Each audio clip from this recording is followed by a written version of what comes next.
시간입니다. 이란 이스라엘 전쟁이 주식에 영향을 미칠까? 이란 이스라엘 사태에 대해서 좀 얘기해 드릴게요. 일단은 뭐 이스라엘이 주범이다. 이스라엘군이 폭격을 해서 시리아에 있는 이란 연사관이 건물이 이렇게 무너져서 이란 혁명군 고위직이 죽었다 등등이죠. 이란 입장에서는 당연히 보복을 해야 됩니다.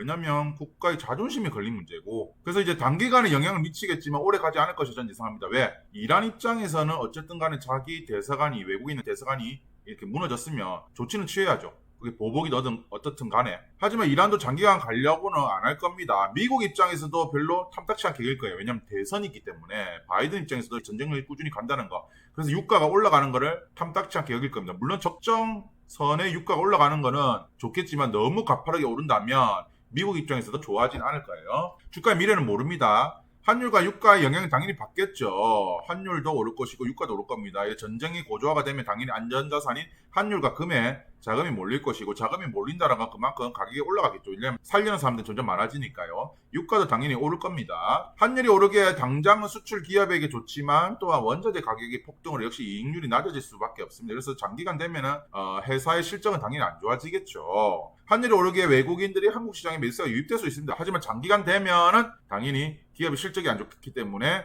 외국인들이 팔 수도 있다라는 관점인데, 주가의 저점 고점 모르고 주가의 미래 모른다. 저의 하수의 예상일 뿐이다. 그럼 어떻게 해야 되냐? 결국 의미 없다. 여러 유튜버들은 주식이 폭락한다, 자금을 빼라, 전쟁이 장기간 될 수도 있다라고 하는데 그걸 어떻게 합니까? 진짜 장기간 갈 건지, 아니면 주식이 계속 흘러내릴 건지, 아니면 약간의 그냥 해프닝으로 끝날 건지는 모릅니다.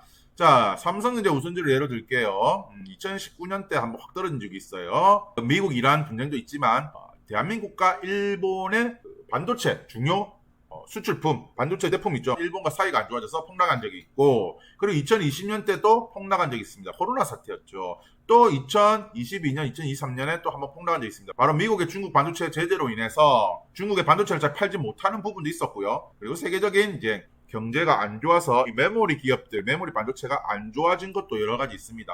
결국에는 주가가 떨어질 때 이 공포에 매수한 사람들은, 물론 이게 딱 정확히 저점이 언제인지 몰라요. 하락에 점점점 물타기를 해야 된다. 그 어떤 사람들은 바닥 찍는 거 보고 들어가서 하지. 근데 바닥을 어떻게 합니까? 모르지 않습니까? 그래서 제가 항상 머니 파이프라인을 많이 늘려라, 돈 버는 걸 다각화해라, 돈 들어오는 구멍을 많이 해라 라고 하는 것이 바로 이런 부분입니다. 진짜 내가 이렇게 확 떨어졌는데 물 탈 수 있는 자금이 없다면 얼마나 가슴이 아프겠습니까? 사람들 물 타는 모습을 쳐다보고 있어야 되고, 나는 물린 그대로 쳐다봐야 된다. 아니면 방치하면 그대로 방치하면 절대 이런 좋은 기회에서 매수할 기회가 없다 라는 것이죠. 그래서 이 공포심에 매수를 해야 주식은 돈을 번다라는 겁니다. 메타 같은 것도 볼게요. 메타가 2022년 11월 달 부분에 최저점을 찍었죠. 물론 이 최저점을 찍었다는 거는 결과론적 이야기입니다. 지금에 와서 하는 거지 그 당시에는 몰랐어요. 틱톡 같은 라이벌 업체도 등장하였고요. 페이북, 인스타의 점유율 감소, 광고료도 감소를 했고요. 유능한 직원들이 다른 곳으로 이직도 많이 했고요. 신상 정보 유출, 해킹에 대한 유럽 같은 데서 독과점 사태에 대해서 벌금 같은 것도 많이 냈습니다. 그리고 향후에 이제 페이스북은 안 좋아질 거다, 안 좋아질 거라는 말도 많았습니다. 그래서 결론적으로 주식은 어려울 때, 안 좋을 때 사야 되구나라는 이제 학습 효과를, 경험을, 데이터를 쌓게 되는 것이죠. 저는 주식은 데이터를 쌓는 거라 했습니다. 그리고 나서 2021년에 고점에 샀으면, 이 $400 부근에 샀으면 본전 오는데 거의 한 3년 가까이 걸립니다. 그리고 이게 $531까지 올라가죠. 그래서 제가 왜 물타기를 하는 이유는, 내 고점에 샀었어도 이 회사의 믿음, 가치를 보면서 물타기를 계속하게 되면 이까지는 못 오더라도 최소 요 정도는 올 거 아닙니까? 요 정도는 오잖아요. 그래서 제가 이 좋은 회사, 향후에 내가 성장성이 있을 거라는 회사는 물타기를 해야 된다. 그냥 요쯤에 사고 방치가 아니라요. 그래서 최고점 $384에서 이게 $80대까지 떨어집니다. $384 산 사람들은 $80대까지 떨어진다고요. 그래서 이쯤에 손절 친 사람들이 많아요. 근데 메타를 믿고 계속 물타기했던 사람들, 이쯤에 물타기했던 사람들은 왜 여기서 살 거리라 하는데 그걸 모르죠. 그래서 이렇게 떨어질 때 물타기 좀 하고 물타기 좀 하고 물타기 좀 하고. 그래서 주식은 저는 누가 머니 파이프라인을 더 많이 만들어서 이렇게 안정적으로 주식에 물타기를 할 수 있는 사람이 회사의 가치를 보고 안전부절 안 하는가에 따라서 이 주식의 평가, 그러니까 향후에 나의 주식 수익률이랑 이 주식에 대한 투자의 기간, 그리고 내가 퇴출되냐 안 되냐가 정해지는 것이라 봅니다. 그래서 사람들은 장기 투자를 하면 요점 $384 사고 장기 투자 거의 뭐 8만 7, 8천 정도 되죠. 최고점인데 요때 사놓고 아무것도 안 하면 안 됩니다. 나는 누누이 물타기를 했습니다. 그리고 이렇게 회사가 어떤 대내외적인 악재로 떨어진다면 저는 물탈 기회다. 그래서 이번에 이란, 이스라엘 전쟁이 만약에 장기화가 된다 해서 코스피가 떨어지면 저는 물탈 기회다. 미장도 떨어지면 물탈 기회다라는 생각이 들고요. 뭐 당연히 스캐핑이나 이런 거 잘하는 사람들은 이제 정유주 같은 데 들어가겠죠. 아니면 정유주, 뭐 ETN이라든지 그런 곳에 ETF 뭐 3배짜리, 2배짜리 같은데 변동성이 큰 제품, 큰 상품에 들어갈 거라고 저는 생각했는데 저는 그렇게는 투자를 안 합니다. 그래서 포스코 홀딩스를 봅시다. 13만 원 할 때가 있었고 76만 원 할 때가 있었어. 그럼 차이점은 뭐냐? 포스코 홀딩스가 13만 원대 찍을 때는 언제냐면 2020년 3월 달입니다. 뭐냐? 코로나 때죠. 안 좋을 때죠. 그러다가 반등하다가 다시 또 떨어집니다. 그러다가 또 반등을 하죠. 76만 원대까지.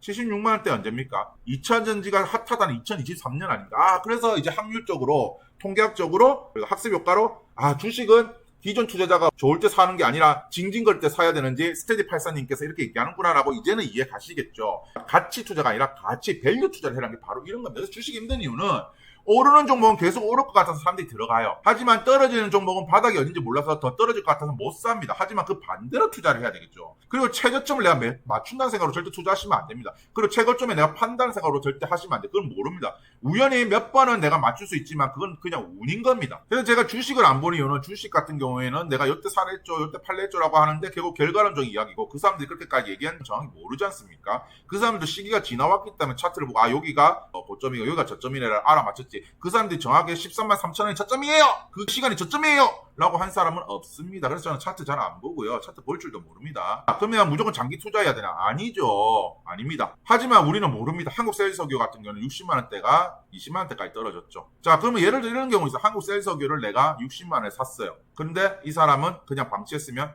계속 마이너스죠. 근데 한국세일석유를 내가 60만 원에 사갖고 계속 물타기를 했습니다. 내가 2014년도 때 사서 진짜 내가 10년 동안 미친듯이 내가 진짜 물타기 했어요.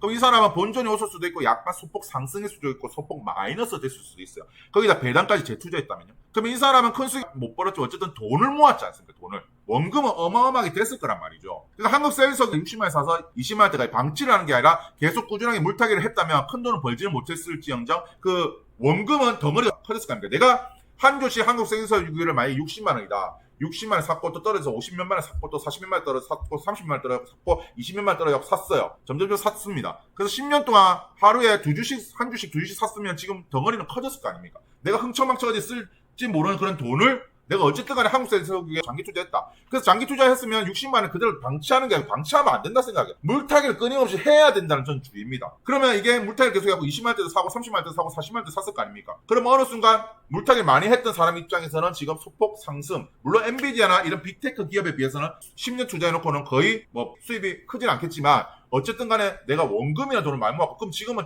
팔고 다른 걸 또 투자할 수 있는 거 아니겠습니까? 그리고 그 사람은 10년 동안 투자를 했기 때문에 어떤 정보에 대한 걸 알 수가 있는 거죠.